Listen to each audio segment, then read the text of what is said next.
依家就戴上你對耳機，放下你部手機，閉上眼睛，靜心聆聽。聖經廣東話版創世紀第5章。亞當的後代記在下面。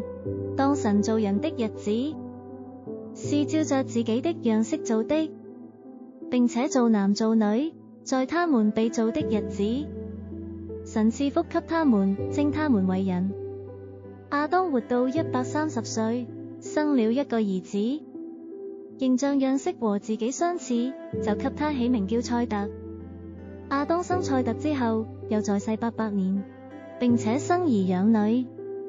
亞當共活了930歲就死了。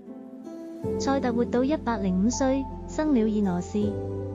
賽特生以挪士之後，又活了807年，並且生兒養女。賽特共活了912歲就死了。以挪士活到90歲，生了該男。以挪士生該男之後，又活了815年，並且生兒養女。以挪士共活了905歲就死了。該男活到70歲，生了馬勒列。該男生馬勒列之後，又活了840年，並且生兒養女。該男共活了910歲就死了。馬勒列活到65歲，生了雅列。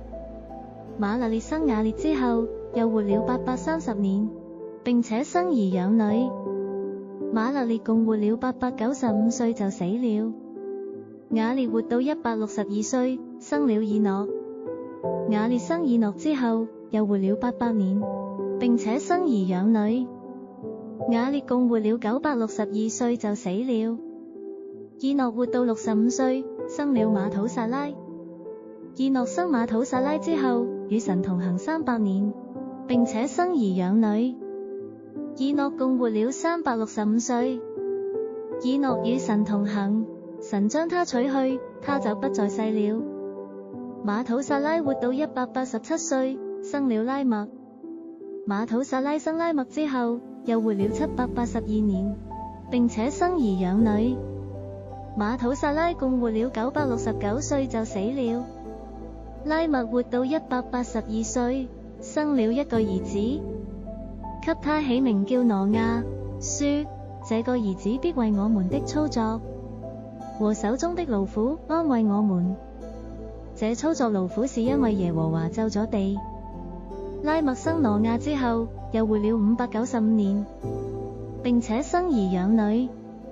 拉麥共活了777歲就死了。挪亞500歲生了閃、含、雅弗。